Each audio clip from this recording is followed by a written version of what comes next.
और बुलेटिन में अब बात उत्तर प्रदेश सरकार की करते हैं। यहां एक के बाद एक जन कल्याणकारी योजना शुरू करने का दावा करने वाली राज्य सरकार के दावों की हवा अब निकलने लगी है। अखिलेश सरकार की महत्वाकांक्षी कन्या विद्या धन योजना के चेक बाउंस हो रहे हैं और इतना ही नहीं, बाढ़ राहत के नाम पर बांटे गए चेक भी बाउंस हो रहे हैं। परेशान जनता चेक के लिए दर्द बदर की ठोकर खा रही है और सरकारी अफसर चुप्पी साधे बैठे हैं।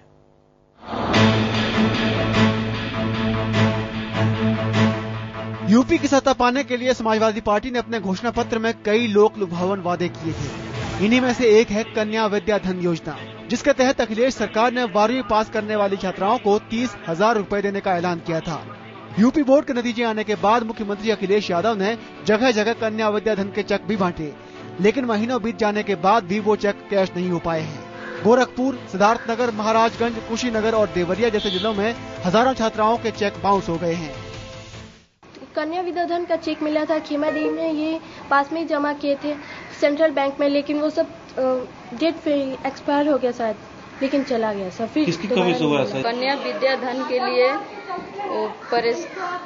परेशान है और अभी तक मिला नहीं है। बैंक और ऑफिस के चक्कर काट रही है। अब जरा ये तस्वीर देखिए, ये है बाढ़ राहत के नाम पर मिला 1,000 रुपए का चेक। सूबे के खादी ग्रामोद्योग मंत्री रियाज अहमद ने 160 बाढ़ पीड़ितों को हजार रुपए के ये चेक दिए थे। बाढ़ पीड़ित जब चेक लेकर तहसील पहुंचे तो कर्मचारियों ने उन्हें ये कहकर लौटा दिया कि चेक को क्लियर करने के लिए उनके पास रुपए नहीं है। पीड़ितों के लिए 1,000 सहायता के रूप में चेक दिया गया था, जो कि चेक कहीं बंच भी नहीं रहा। लोग परेशान है। 1,000 का चेक है, 200 रुपए उसमें पेट्रोल लगा चुके हैं। क्योंकि हमारे यहाँ चेक कम हो गया था, अचानक इतने लोग हो गए थे कि उनको चेक जारी नहीं किया जा सकता था, इसलिए तेल्लार सिराथू के दस्तखत से चेक जारी करके उनको दिया गया। मामला तूल पकड़ता देख मुख्यमंत्री अखिलेश यादव ने चेक बाउंस होने के मामले में अफसरों को जमकर फटकार लगाई है और सख्त कार्रवाई की बात कही है।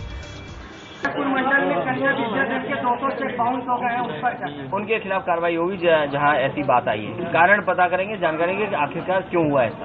बीएसपी नेता स्वामी प्रसाद मौर्य का कहना है कि बाढ़ से प्रभावित लोगों के लिए सबसे पहले रहने और खाने की व्यवस्था करनी चाहिए, लेकिन सूबे की सरकार उन्हें 1,000 रुपए का चेक देकर यहाँ वहाँ दौड़ा रही है। पहले उनको व्यवस्थित करना चाहिए।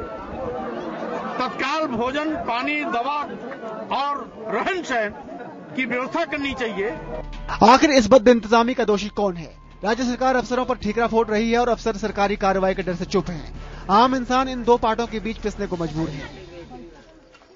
1.5 साल की सरकार और 1,500 मर्तबा सरकार का सिर्फ एक बहाना, अफसर सुनते नहीं, अफसर रोड़ा अटकाते हैं। शायद सरकार को अपनी साख की फिक्र नहीं और अफसरों को सरकार का डर नहीं।